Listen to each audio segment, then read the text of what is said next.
Ada satu rumah teman-teman sekalian, di situ ada orang bunuh diri, gantung diri. Kira-kira mau beli rumahnya nggak? Jawab jujur ya. Kenapa nggak mau? Hah? Baik. Banyak orang jawabannya takut. Kenapa takut? Ada ruh gentayangan. Baik, simpan contoh itu. Ada contoh kedua teman-teman. Ada satu rumah, tadi bunuh diri ya.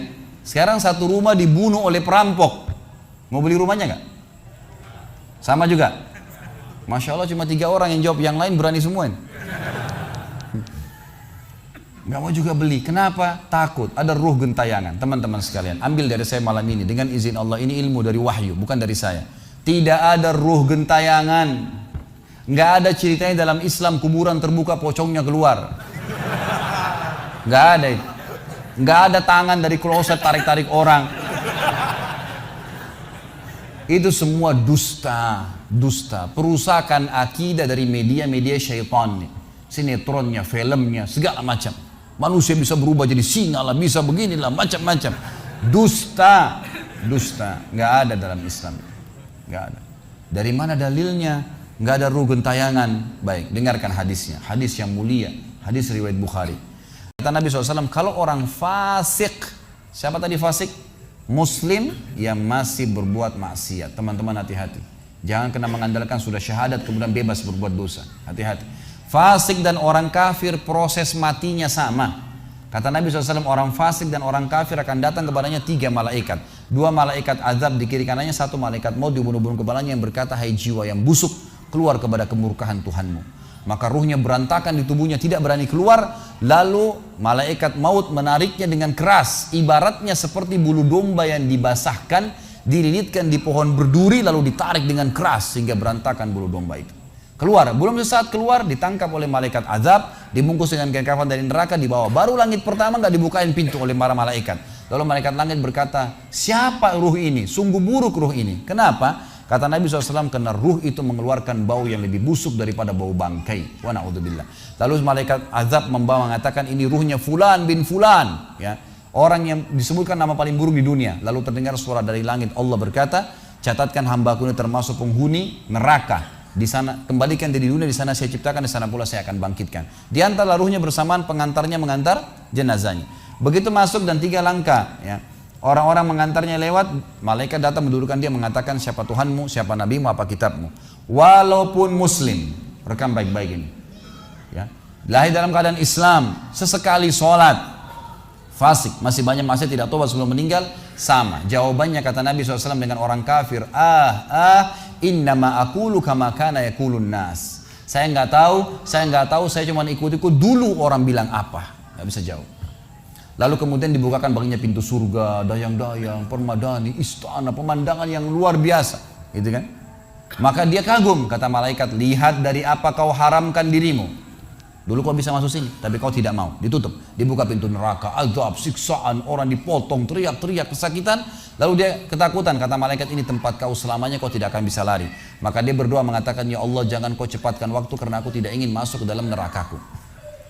Lalu datang di sebelahnya orang yang buruk tampangnya, bau badannya nggak enak. Lalu saking buruknya kata jenazah ini, kata ruh ini, siapa kamu ini? Pergi dari saya, sungguh buruk ciptaan Allah pada dirimu. Maka dia mengatakan, tidak, saya amal burukmu yang akan menemani kau sampai hari kiamat. Lalu dalam penutupan hadis Bukhari ada 2 riwayat. Yang pertama, Allah Azza wa Jal ya, mengirim kepadanya malaikat yang tidak punya penglihatan dan pendengaran. Allahu alam bagaimana nih? Yang membawa sebuah besi. Yang kalau besi itu seluruh jin dan manusia bersatu, mau membalik saja mereka tidak mampu. Ini saking kuatnya malaikat tersebut. Maka menghantamkan ke tubuh orang ini, hancur, diutuhkan kembali lagi. Begitu terus sampai hari kiamat. Riwayat yang kedua mengatakan, Allah Azza wa Jal membuat dinding kuburannya merengut tubuhnya, menjepit tubuhnya sampai seperti ini tulang rusuknya. Kembali lagi. Kata ulama hadis digabungkan keduanya. Dipukul sambil diremukkan, dikembalikan lagi. Begitu terus sampai hari kiamat. Maka teman-teman sekalian, dalil ini menjelaskan tidak adanya ruh gentayangan dalam Islam. Gak ada. Kita tarik ke contoh tadi. Orang yang bunuh diri tadi berdosa besar bukan? Dosa besar. Berarti dia meninggal sekarang di kuburan lagi disiksa. Gak ada ceritanya keluar ganggu orang atau balas dendam. Gak ada waktu. Hancur, remuk, dikembalikan lagi. Begitu terus. Kemudian juga sama, orang tadi contoh kedua yang dibunuh sekeluarga, kalau dia muslim maka dia mati syahid. Matinya mulia bukan? Mulia. Berarti lagi nikmatin kuburannya taman dari taman surga. Nggak ada ceritanya tuh mereka keluar lagi ganggu orang. Gitu kan. Jadi mulai sekarang beli rumah yang banyak dianggap keramat tuh. Bacain surah Al-Baqarah, ada semua syaitannya tuh.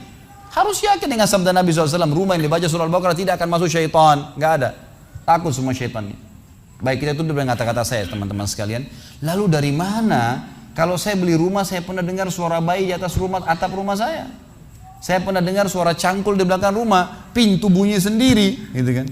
Itu semua permainan syaitan yang ada di sekitar rumah itu, atau Anda yang bermasalah.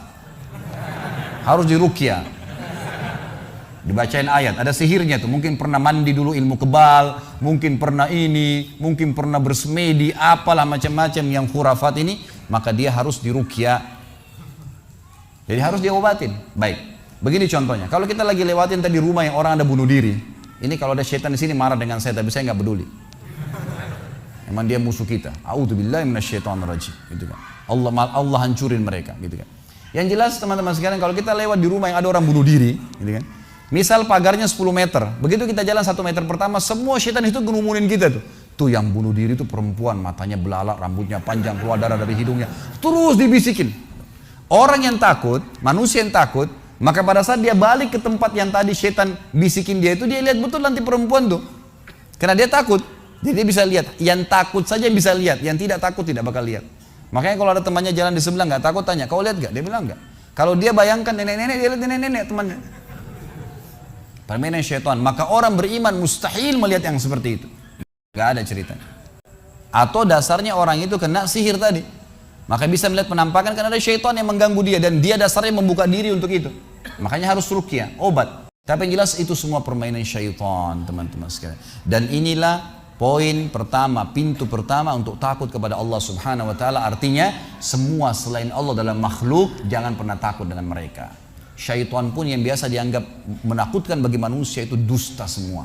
Sampai sabda Nabi SAW mulia hadis Bukhari, siapa yang membaca Bismillah, Bismillah, maka syaitan yang ada di sekitarnya menjadi kecil seperti lalat.